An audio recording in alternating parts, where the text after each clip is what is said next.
Shalom HaDavar. We're now ready to begin our next session of our class, the First Regathering, Modern Israel. And we're going to pick it up on session 37, which is page 304 in your notebooks. So let's do a quick review of where we've been last session. Last session we took a look at the Nakba celebration that was instituted by Yasser Arafat in opposition to Israel Independence Day. And so that has been a very recent development. Again, it is directly aimed at blunting the effect of Israel Independence Day. And a key symbol of the Nakba protests is the key. As you see this young woman holding the key, here's another poster showing the key, and the key being the idea that we own the key to the houses, and we will return, and we will open our doors and return to our houses. We will return. That's the idea of Nakba. Well, President Clinton instituted the Camp David talks because of the violence that was going on in the Middle East. And you can see here HaDavar on the left, President Clinton in the center, and Yasser Arafat on the right.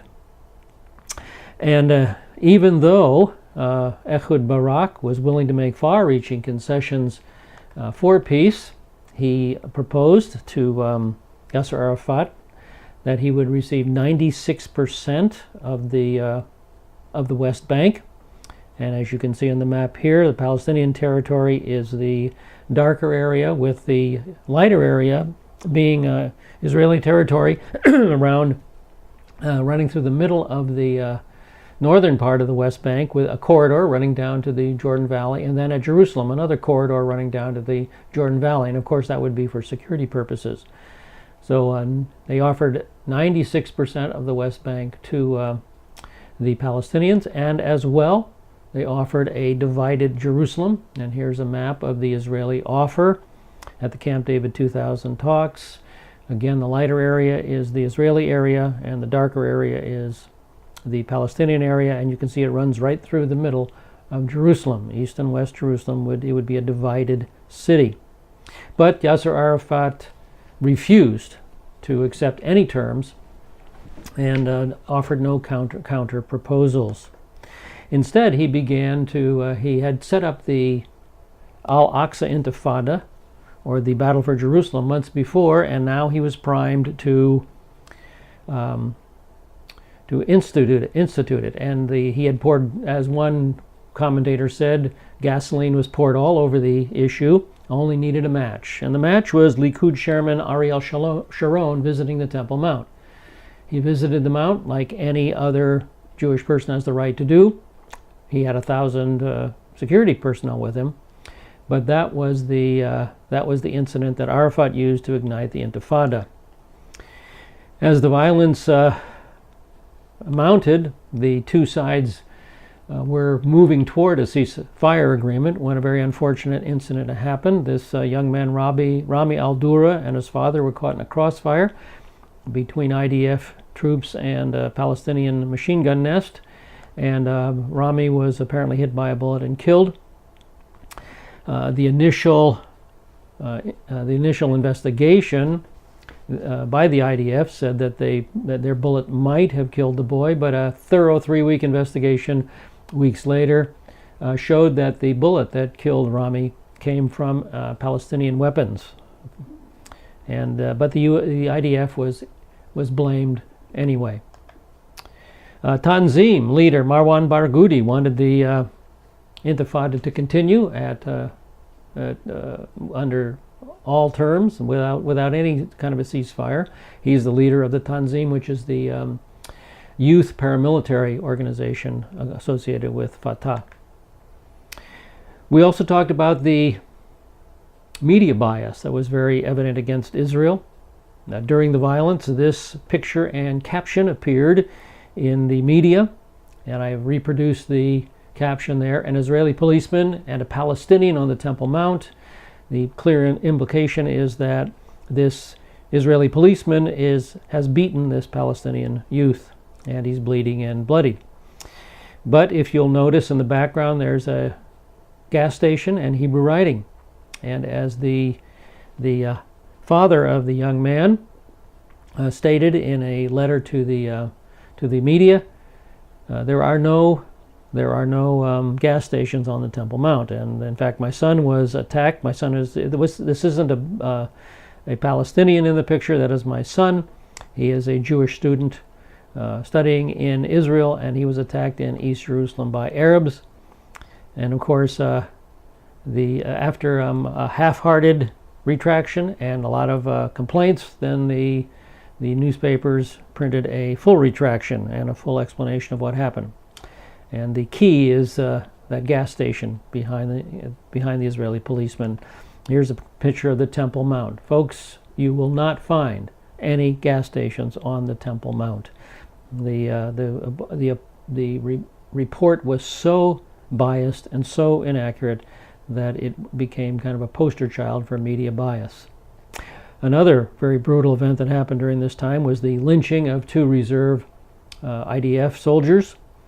They were taken into the police station by the Palestinian authorities. Over 1,000 Palestinians surrounded the police station, broke in, killed them, and desecrated at least one of the bodies, and it made world news. This is the cover of U.S. News and World Report that covered the issue. The Palestinians did not like that because their brutality was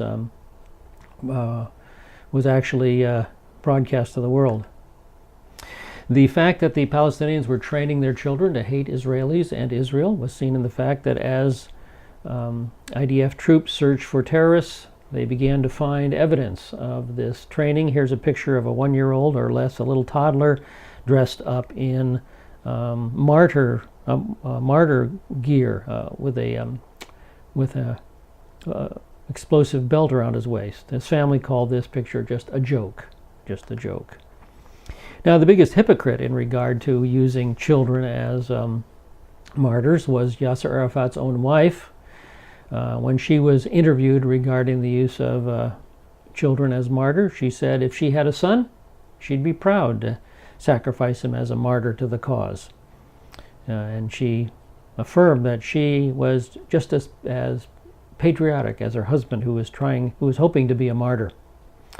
Well, words are cheap for Yasser Arafat's wife because she does not have a son. This is a picture of her with her daughter, and she doesn't even live in Palestinian territory. She lives in Europe. I finished by talking about the lecture given to us by Major Israel when I was there in Israel on the Tsar El volunteer program. And he explained how the use of children as soldiers was instituted by the PLO in 1982. And Israel first encountered that when they went into Lebanon. Major Israel lost 11 men because the children would wave at them as they drove by with their tanks, and then as soon as they drove by, fire at them with an RPG. And of course, Israel pursues a purity of arms doctrine. They try to avoid civilian casualties, so here their doctrine is not to kill children, and yet the children are trying to kill them.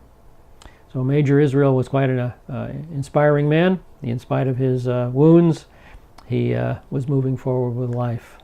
Well, that brings us to page 304 in your notebook. And at the top of the page, November 2000, Israel begins to target these terrorists. In November, Israeli helicopter gunships successfully attacked Hussein Abayat, a senior leader of the Tanzim militia that had spearheaded the current Intifada. His death was the first assassination of a senior member of Fatah, which is part of Arafat's political organization. Hussein al-Sheikh, one of the leaders of the movement, stated, "We in Fatah consider ourselves in a state of war with Israel." Now, the U.S. had consistently condemned Israel's targeting of terrorists, but Lieutenant General Shaul Mofaz defended the policy in July of 2001 by stating, "What would you do if 40 suicide attacks were carried out against your country?" Good statement. What would we do here in the United States if 40 suicide attacks impacted us. All right, November 12th, 2000, Leah Rabin dies at age 72. Leah Rabin, widow of the late Prime Minister Yitzhak Rabin, died of cancer. She was buried on Mount Herzl Military Cemetery in Jerusalem next to her husband. And here is a photograph of the burial site and the two stones marking their graves. Leah Rabin is the white stone on the left, and the dark stone on the right marks the grave of Yitzhak Rabin. A very simple and very fitting and dignified memorial to these two people. All right, let's move to November 26, 2000. International inquiry into the Intifada starts. You can read the comments I've made about that, but I'd like to make an additional comment, and that comment is deja vu. We've seen this all before. We've seen at least 5 previous international inquiries. Remember, inquiry number 1 was the Commission of Inquiry in 1921. Number 2 was the Royal Commission in 1930 that issued the Shaw Report.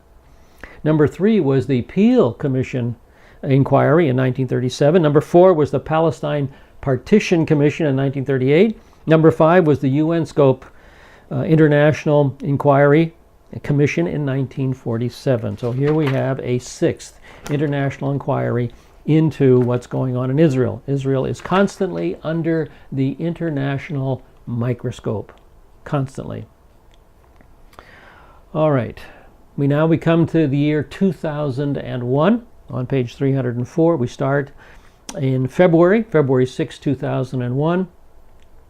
Ariel Sharon elected Israel's prime minister. Ariel Sharon was elected Israel's 11th prime minister in a landslide vote over Labor candidate Ehud Barak. And here is the official portrait of Prime Minister Ariel Sharon. He had played already a significant part in the history of Israel, and he had more to play as well. God had more in store for him as prime minister. Now, Ariel Sharon is very nationalist in outlook, being the former general and defense minister. In his swearing-in ceremony, he stated he was prepared for peace, but would insist on a reduction in violence before starting negotiations again. He was unique in that he took the oath of office with his hand on a Hebrew Old Testament. This was a first for an Israeli prime minister. His aides said that the gesture symbolically reaffirmed the Jewish connection to the Holy Land, an historical connection that goes back thousands of years.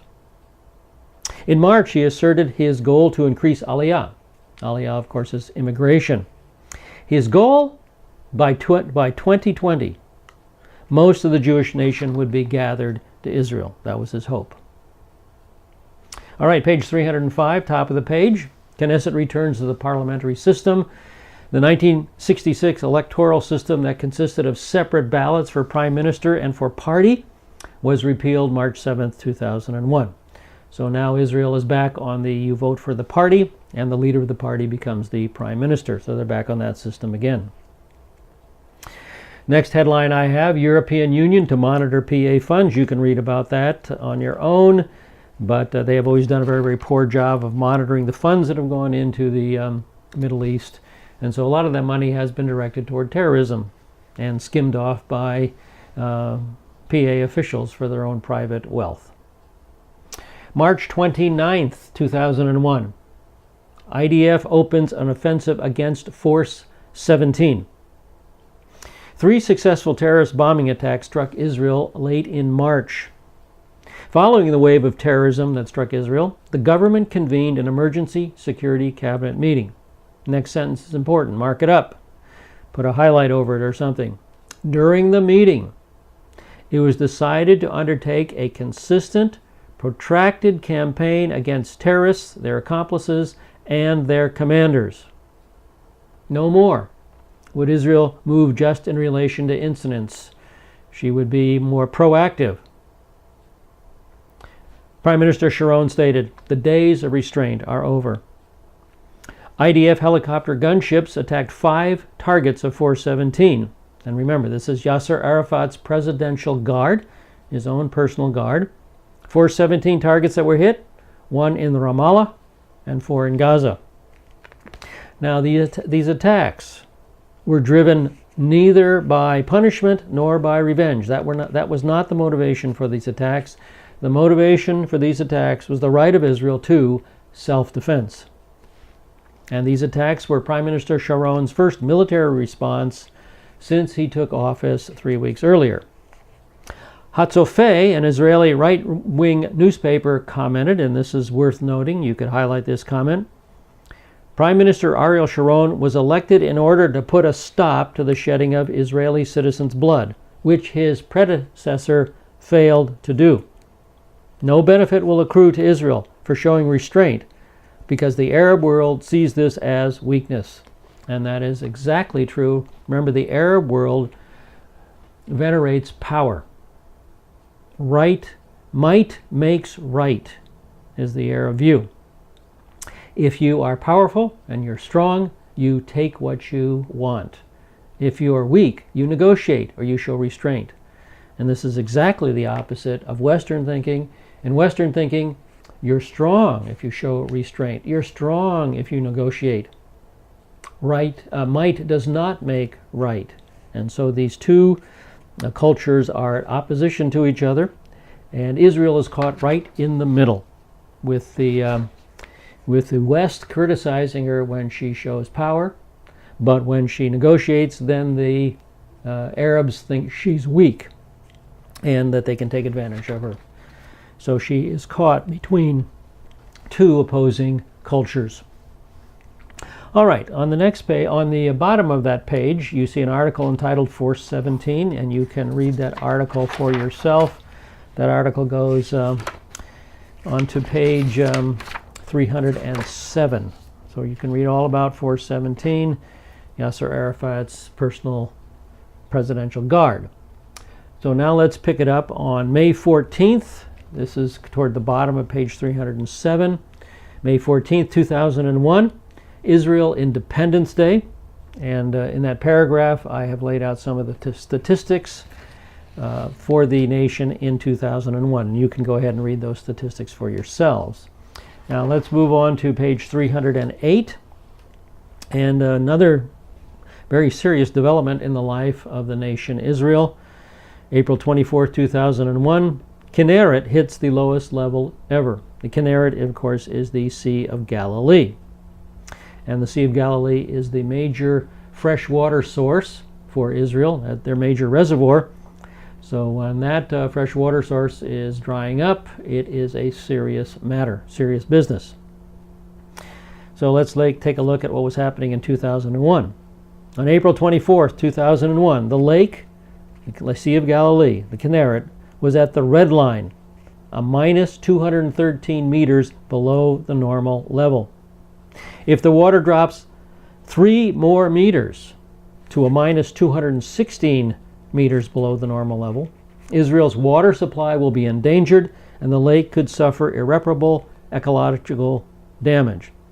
And the problem lies in the fact that there are saline springs in the bottom of the Sea of Galilee, and the weight of the fresh water prevents the saline springs from sending their salt water into the Sea of Galilee. But if the water level reduces to the black line, then those springs can start pushing their salty water, non-potable water, into the lake.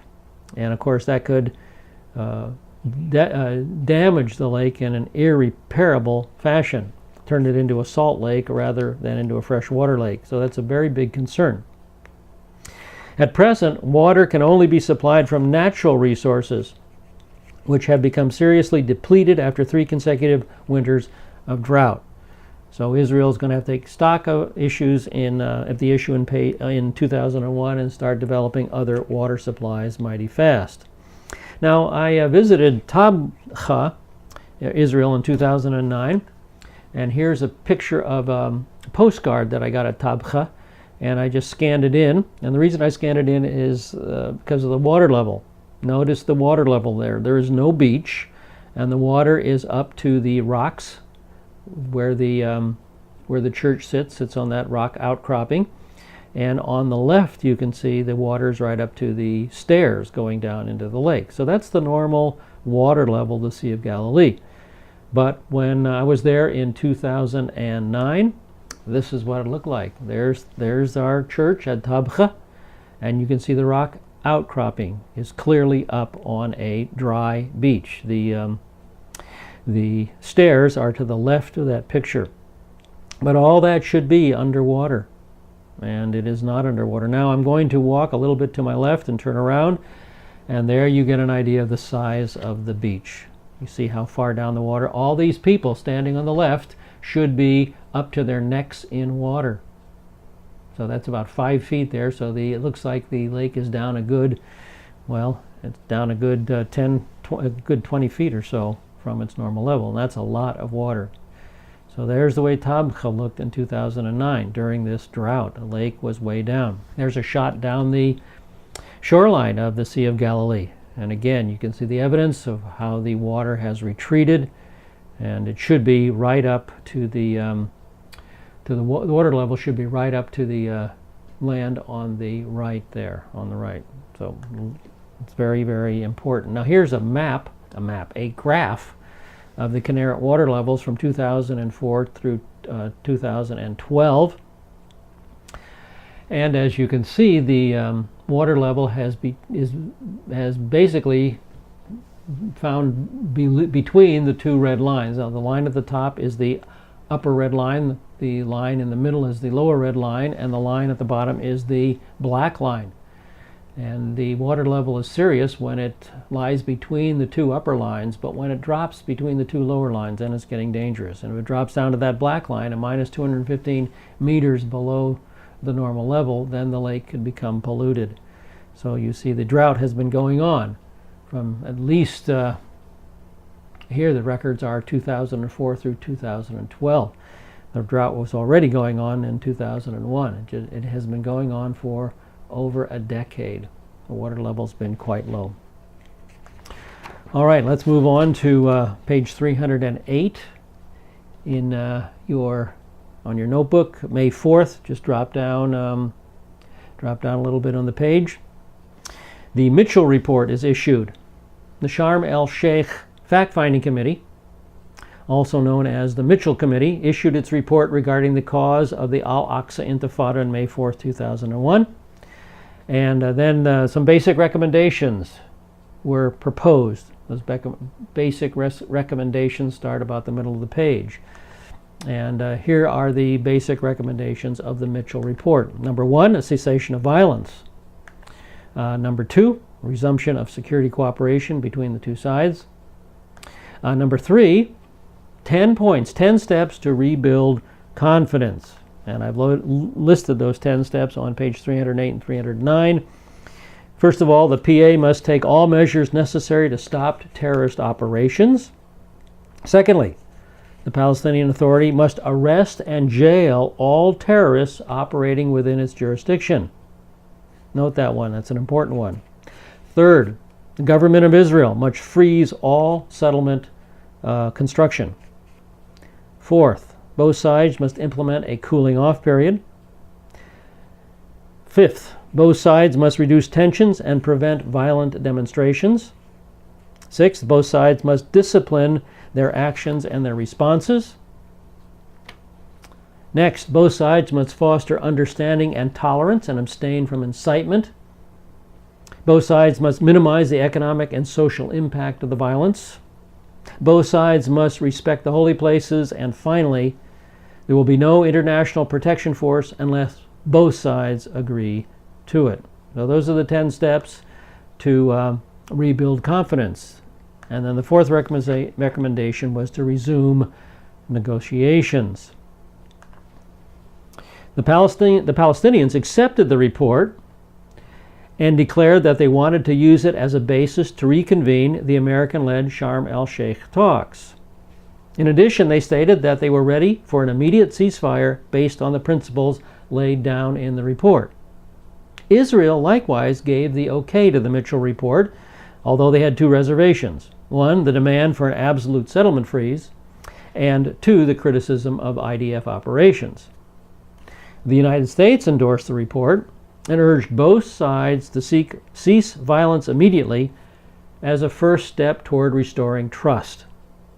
In response, on May 23, 2001, Ariel Sharon halted all IDF preemptive strikes against the PA and will maintain the ceasefire except in cases of genuine danger to human life. That's the first practical response by Israel, not by the PA. He urged the PA to agree to an immediate ceasefire. But the PA continued to carry out acts of terrorism and violence with even greater intensity.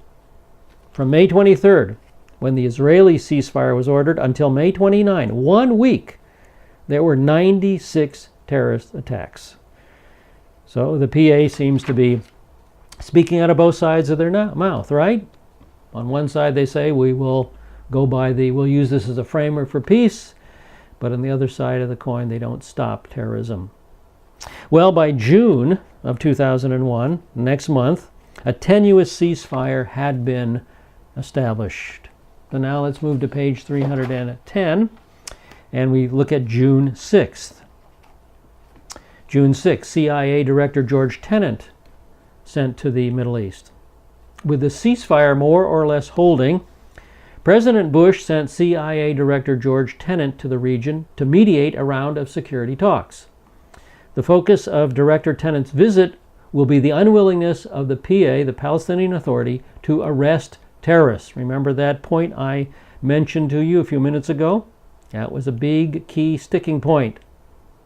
The government of Israel has given the Palestinian Authority a list of 34 Hamas and Islamic Jihad activists it wants arrested.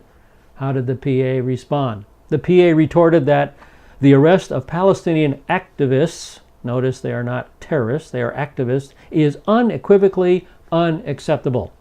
So on one hand they say the recommendations are acceptable, and then on the other hand they say at least one of the provisions is equivocally unacceptable.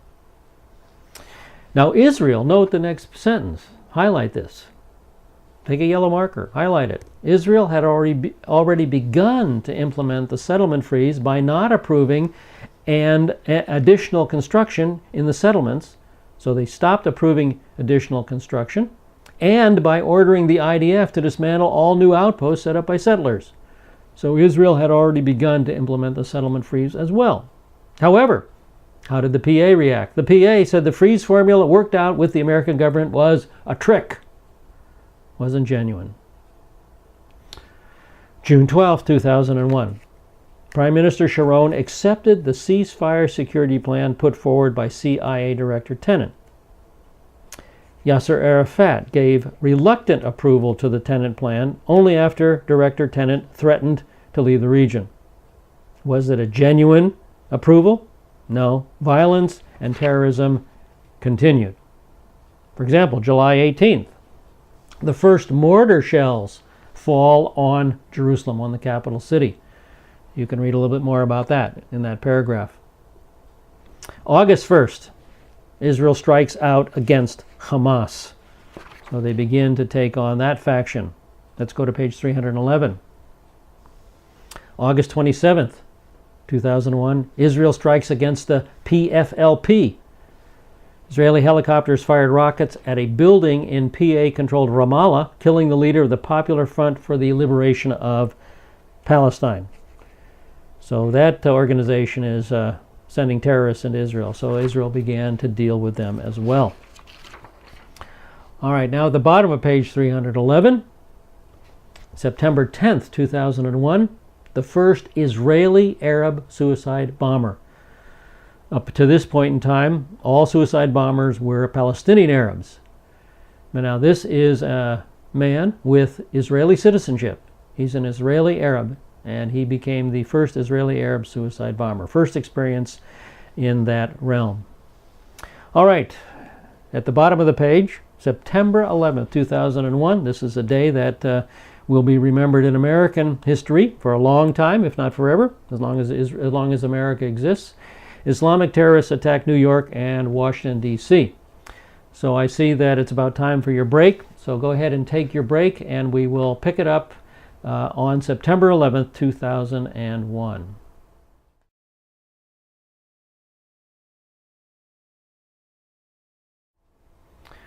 Okay, let's pick it up again where we left off.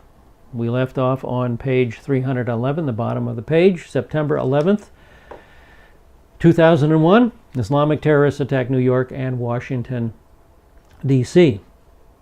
The response of Israel to those attacks?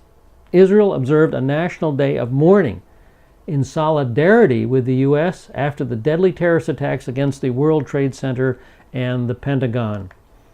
And of course, here's one of the famous pictures that has burned itself into the psyche of the American. There is the World Trade Center burning after being attacked by the two aircraft. September 11th. Israeli Prime Minister Ariel Sharon told Americans, "Our hearts are with you, and we are ready to provide any assistance at any time." Israel declared Wednesday a day of mourning and set up a blood bank for the injured. So Israel is trying to practically identify and support the United States. This is a war between good and evil and between humanity and the bloodthirsty, said Prime Minister Ariel Sharon. He added that the attacks would be a turning point against the war against international terror. Palestinian President Yasser Arafat said, "I send my condolences and the condolences of the Palestinian people to American President Bush and his government, and to the American people for this terrible act," Arafat told reporters in Gaza. "We can completely condemn this serious operation.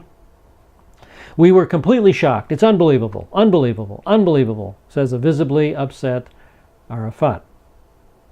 Well, if you believe that, if you believe he's sincere, I have a bridge in Brooklyn to sell you. Government buildings in Israel lower their flags to half-mast. There's a very visible symbolic identification with the United States, honoring the dead. Candles and banners outside the U.S. Embassy in Tel Aviv. Here are average Israelis coming to the U.S. Embassy and expressing their grief over the attack on the United States. And in Palestinian territories, there was some expressions of identification. Schoolgirls in Palestine pray in a moment of silence, praying for the United States.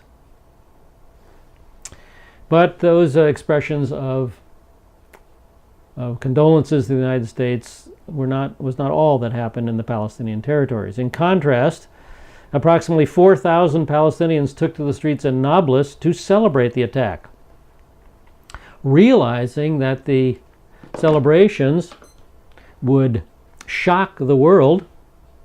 PA police quelled the celebrations and confiscated videotape of the cameraman who filmed it. Yasser Arafat's Tanzim militiamen threatened the life of a Palestinian cameraman who worked for the Associated Press. We're on page 312 now. They threatened the life of this Palestinian who worked for the Associated Press. They told him that if the footage was shown, he would die. Freedom of the press, in the PA territories. The Foreign Press Association sharply criticized the PA for suppressing the videotape of Palestinian celebrations in Nablus. But of course, criticism means nothing to the Palestinian Authority and to Hamas. Celebrations by Hamas members occurred in Gaza City, Ramallah, and Jericho. Conspiracy theories in the Arab world say that Israel was behind the attack. Here are a number of the conspiracy theories, various rumors. Number one, first conspiracy theory. 4,000 Jews who worked in the Trade Center were mysteriously absent September 11th. In other words, all the Jews got word of the attack and didn't show up at the target. Well, let me just share with you a unique experience that puts that to bed, the lie to bed. In response to that rumor, that conspiracy theory, I want to share with you the experience of Mark Sokolow. He was working on the 38th floor of the South Tower His office was evacuated. He escaped unharmed before the second plane hit the North Tower. Nobody had told him to stay home from work that day. He was conspicuously present in the World Trade Center. Then later, January 27, 2002, he and his wife had traveled to Israel. In January 27, 2002, and his wife and their daughters were shopping in Jerusalem, and they suffered minor injuries from a nearby suicide bomber. Interesting. He was not protected from the terrorists in any way, shape, or form. But of course, the rumor is different. In contrast, September11news.com reported that not a single Saudi lost their life in the Trade Center towers. And that's extreme as well, because a number of the hijackers were Saudis. So what about the Saudi terrorists? So that's one form of the rumor that got going around. The second conspiracy theory or rumor: 5 Jews were arrested for being spotted videotaping the attack and dancing in celebration. That's another one. Thirdly, another rumor: the Al Watan Qatar newspaper named Ariel Sharon as the brains behind the attack. So you see, he planned it all. Fourthly, the Gulf News, a daily newspaper in the United Arab Emirates, reported Salim Abu Sultan, a Palestinian diplomat, stating, "I can smell Israeli fingers behind this. The scope of the attack was beyond the capability of Arabs. Only Israelis have the abilities to do such things." It's all Israel's fault. 5, many Muslims blamed Israel's spy agency, the Mossad. So of course, Israel is blamed no matter what happens. On September 18th, 2001, yielding to diplomatic pressure, Arafat ordered his forces to halt all violence directed at Israeli targets. Israel responded by halting military strikes, withdrawing several tank positions, and halting the targeted killing of terrorists. So you see, that's always been Israel's response. You leave us alone, we'll leave you alone. The PA stated that they were working hard to make the truth stick. Hamas stated that they would be willing to suspend attacks inside Israel unless provoked.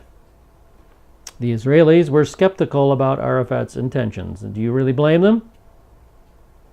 Note this next statement by spokesman Doré Gold. This is worth a highlight as well. Spokesman Doré Gold stated, "In the past, his ceasefires have had the shelf life of roughly 1 week." However, by September 24th, a mere 6 days after Arafat had ordered a ceasefire, 99 terrorist attacks had occurred. So this ceasefire didn't even last a day. During the 6 days after Arafat ordered his ceasefire publicly, 99 terrorist attacks still went on. See what Israel's up against? She's up against a very determined enemy that will stop at nothing. All right, now we're on page 313, November 11th, 2001. President Bush addresses the UN over the issue. He called for an end to the violence. Of course, that was just words. That wouldn't move the PA, that's for sure. October 17, 2001, Cabinet Minister Regathering Zvi assassinated. The PFLP, that's the Popular Front for the Liberation of Palestine, claimed responsibility for the assassination of the Minister of Tourism. It was the first assassination of a cabinet minister in the state's 53-year history. You can read more about that on page 313. Drop down to the bottom of page 313, November 26th, and we're approaching the end of year 2001 now. November 26, 2001, General Zinni arrives in Israel. Retired U.S. Marine General Anthony Zinni arrived in Israel in an attempt to mediate a ceasefire. He unsuccessfully attempted to prod Mr. Arafat into initiating a meaningful crackdown against Hamas and Islamic Jihad. General Zinni gave Arafat a list of 30 Palestinian extremists to arrest. The PA only picked up 12. So 30 of them were on the list, 12 were picked up, and of the 12, Only a few were placed under a real arrest. Page 314. After 3 fruitless weeks, General Zinni was recalled because the Palestinian terror attacks continued unabated. You guys, let me just share this time that I have never met an Israeli that does not want peace. Now, I will admit, I don't know any Israeli extremists, and there are extremists, as we have seen. But all the Israelis I have known and talked to have said, why do they want to destroy us? If you don't like us, just leave us alone, and we'll leave you alone. And that's the idea. If you don't like us, leave us alone, we'll leave you alone. But the problem is, Israel is never left alone. So Israel has to constantly defend themselves, and then they get criticized by the world for doing so. All right, December 13th, 2001, Israel severs ties to Arafat, calling him irrelevant. In an emergency meeting following a deadly terror attack near the Emmanuel settlement, the cabinet declared PA Chairman Arafat, quote, no longer relevant. The cabinet approved military operations against the terrorist infrastructure in the West Bank and Gaza. Yasser Arafat will not be harmed, and every effort will be taken to avoid injury to Palestinian civilians. Water, food, electricity, and fuel will continue to be supplied. See, the area will not be put under siege. You know, you're not besieging an area if you supply water, food, electricity, and fuel. But of course, the accusation always is that Israel has Gaza or the West Bank under siege. That's simply not true. They've always supplied the necessities of life and emergency aid to the Palestinians. Israel feels that the Oslo Accords are still in effect, but that Arafat is not fulfilling the terms of the agreement to fight terror. Accordingly, Israeli tanks stationed themselves 200 yards from Arafat's headquarters in Ramallah, effectively trapping him in the facility. The IDF also toppled the Voice of Palestine radio antenna. The PA called Israel's actions a declaration of war against the PA. Well, Israel has never declared war on the Palestinian people. Its actions have always been based on self-defense. But Israel was fed up because this was the 9th, count them, 1, 2, 3, 4, 5, 6, 7, 8, 9. This was the 9th ceasefire initiative embraced by Mr. Arafat that has failed. Somehow his peace and ceasefire initiatives only have a shelf life of 1 week, as Dore Gold mentioned. U.S. President Bush bluntly assailed Arafat for failing to end the violence. Now, this was a distinct change. Up to this point, President Bush called for both sides to end the violence. But now, the focus of responsibility shifted squarely onto the shoulders of Arafat. In response, Yasser Arafat called for a complete cessation of armed attacks and military activities. His remarks were directed at Islamic Jihad and the PFLP. Arafat stated that he had reached an agreement with Hamas to suspend suicide and mortar attacks. Israel, who wants results, not words, found that nothing had changed. Statistics revealed that the attacks only dropped from 18 per day to 11 per day. So that's the Arafat's definition of a ceasefire. Instead of 18 terrorist attacks a day, we'll only do 11 a day. Accordingly, Israel kept Arafat penned up in his Ramallah office, refusing to allow him to attend Christmas Eve services in Bethlehem, for example, which he would often use for propaganda purposes. Few Arab leaders offered him support, which was new. Israel stated that his confinement would end if he became a constructive partner for peace. Israel still insisted that he must arrest the assassins of Rechavam Zvi. That had still not occurred. All right, we're at the bottom of page 314. December 31st, 2001. This is the last day of the year. Most difficult year ever.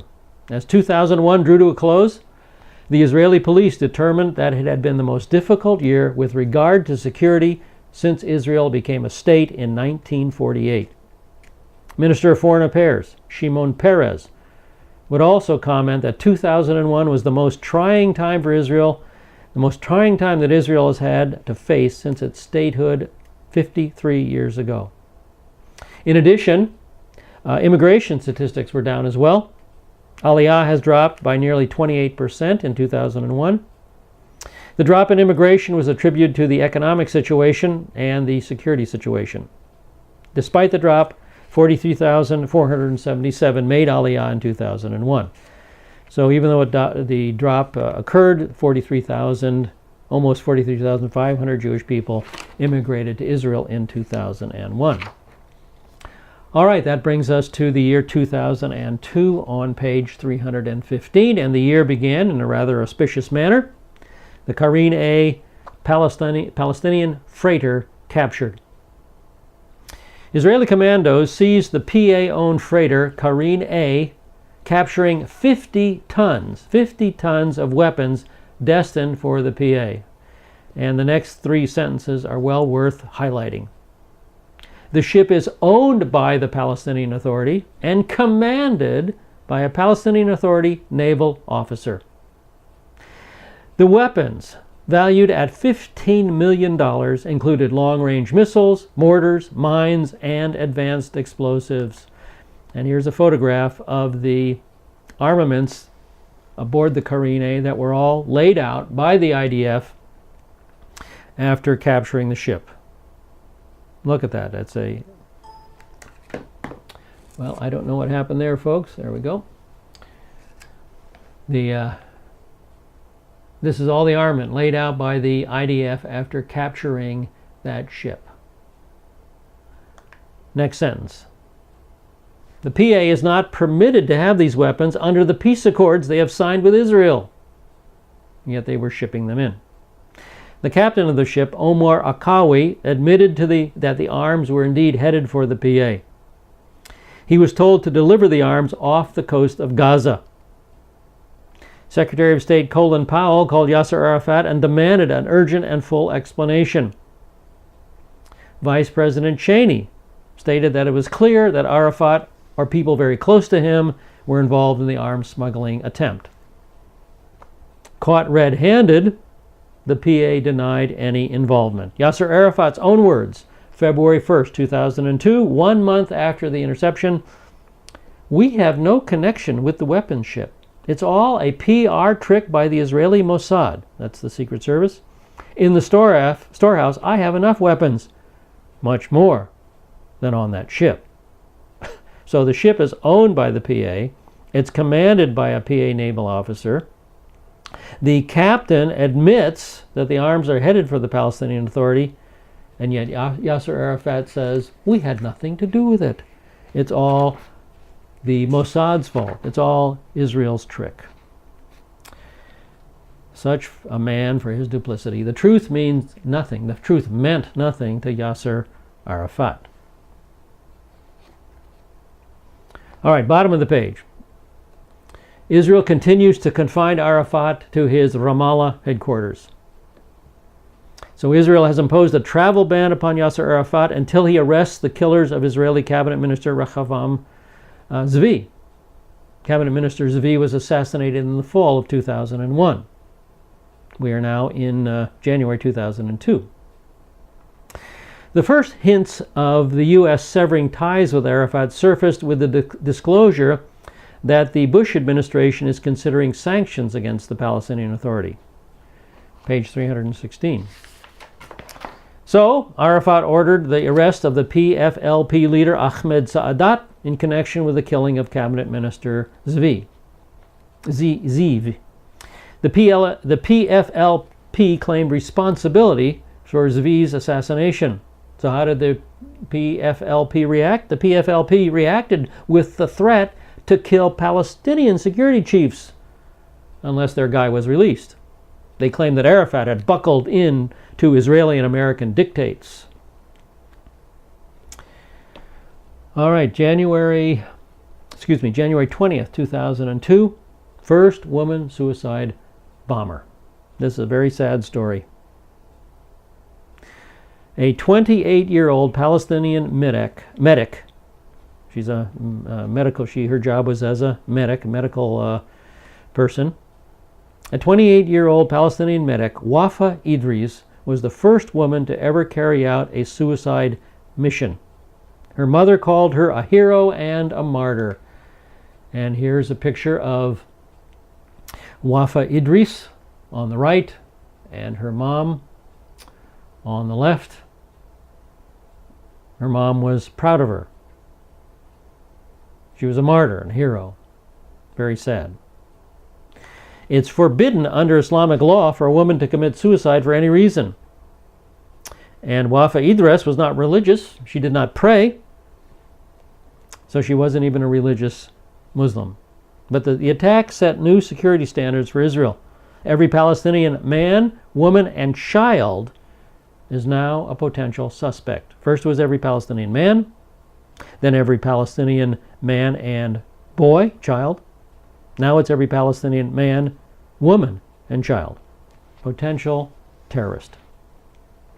Now, while Islamic theology promises extravagant rewards to male martyrs, it's not so clear what promises are made to women suicide bombers.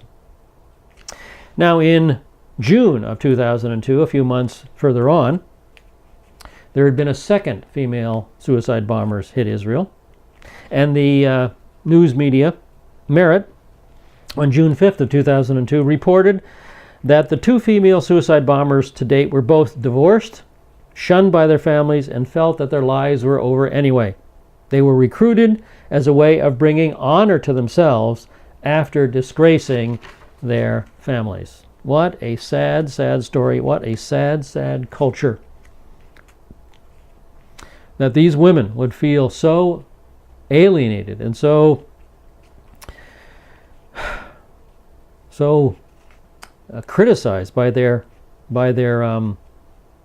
culture, that they would seek the way out and seek honor for themselves by being a suicide bomber.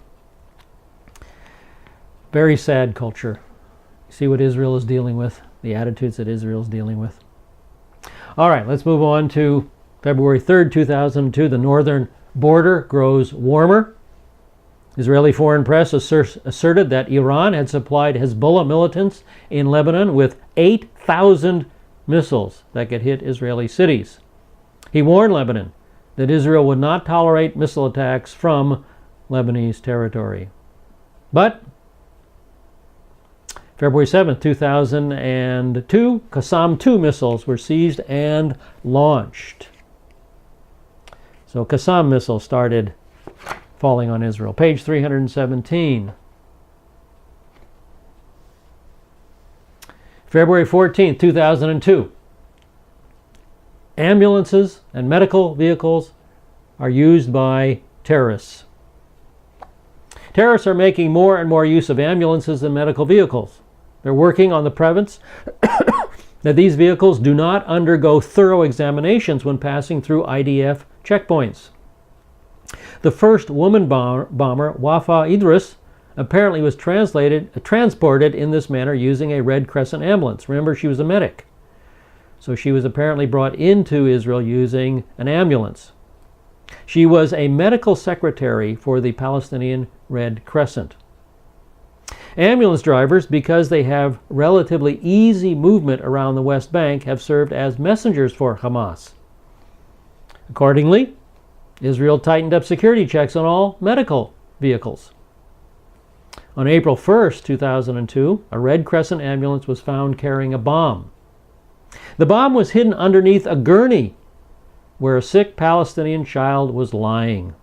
That's great cover, again, using children and illness and an ambulance to hide a weapon. It was removed from the ambulance and detonated in the presence of representatives of the International Red Cross. The driver confessed that he tried to smuggle the bomb in and that it was not the first time that an ambulance had been used to transfer terrorists or bombs. For example, at the end of June 2002, IDF soldiers stopped 2 Palestinian ambulances for a routine check and found 27 people packed inside them. An ambulance going into Israel with 27 people jammed inside. 10 of those men were suspected of involvement in shooting or bomb attacks. And of course, the use of ambulances in this manner is a direct violation of the Geneva Convention. But I think you can see that agreements like the Geneva Convention mean nothing to Islamic terrorists or to the PA. All right, February 14, 2002, we're on page 317. Under pressure, Arafat draws a gun. Reports have circulated that PA Chairman Arafat lashed out against the head of PA Preventive Security, Jibril Rajoub. Rajoub is considered the second most powerful figure in the PA, commanding a force of 4,000 Palestinian plainclothesmen and uniformed agents. He also seemed as the likely successor to Arafat. Arafat is reported to have been reacting to reports that Rajoub's forces failed to resist a mob that overran the PA prison in Hebron, releasing 17 Islamic militants. Arafat then ordered the militants jailed at the request of the United States. Apparently, Arafat demanded to know why Rajoub's men had permitted the prisoner release. Rajoub became angry and blamed the incident on the absence of any clear policy from Arafat. Rajoub was not willing to act and take risks that are not clearly spelled out in writing and authorized by Arafat, because Arafat avoids documenting his instructions. And the subsequent events are kind of hazy. One report says that Arafat threw a screaming fit at Rajoub, accusing him of plotting to oust Arafat. He cursed him, he threatened him, he punched him, and slapped him across the face. Most say that Arafat pulled his pistol on the security chief and, shaking with rage, may have dropped it. The details are impossible to confirm. Some intelligence officials claim the story is a fabrication intended for the benefit of the U.S. Interesting. Trying to deceive the U.S. into thinking there was rifts in the Palestinian Authority. And it was designed to prove his dedication to curbing the violence. However, if the report is substantially accurate, it indicates that there are serious cracks in the PA and that Arafat is losing control of his organization.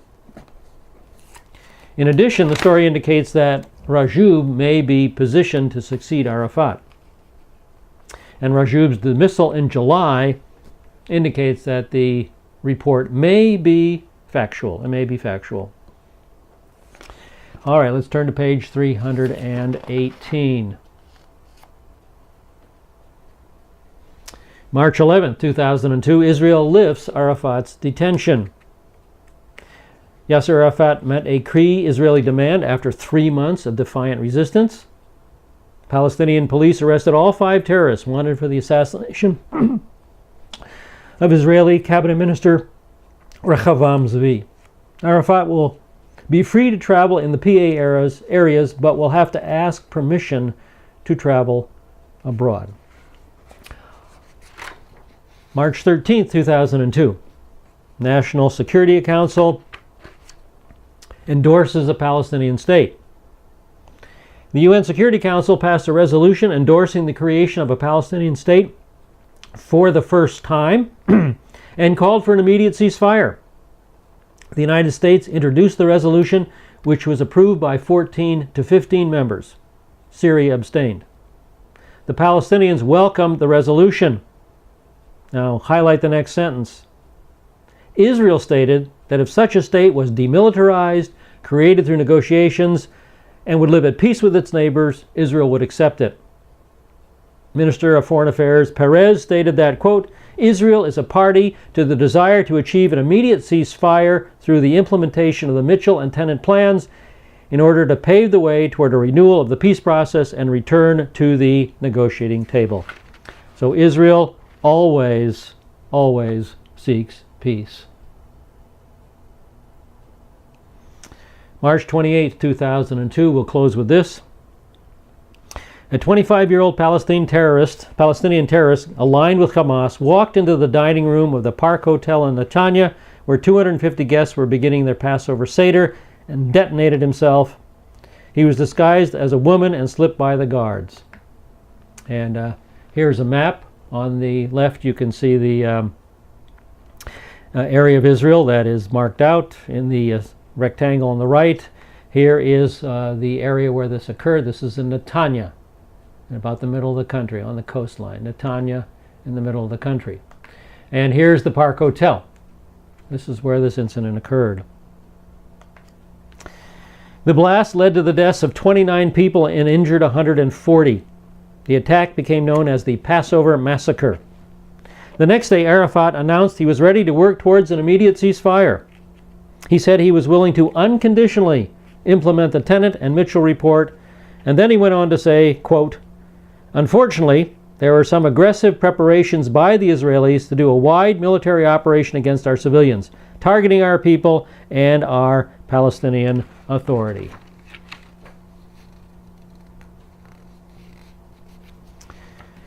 Just an update. In 2003,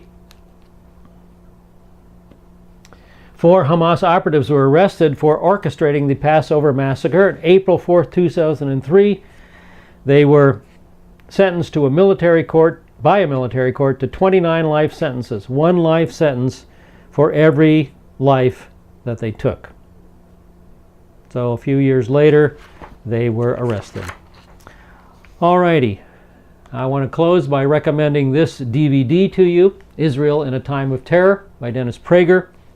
It's a 60-minute DVD dealing with this era in the history of the State of Israel. It's very good. Dennis Prager is the host. From Vanguard, it's available on Amazon.com. So I would really advise you to get this DVD and look at it at this time to get a very, very close-up look at all that was happening in Israel in 2001 and 2002. All right, we'll pick it up next time on page 319, March 29, 2002, Operation Protective Wall, Operation Defensive Shield. So we'll pick it up next week at that point.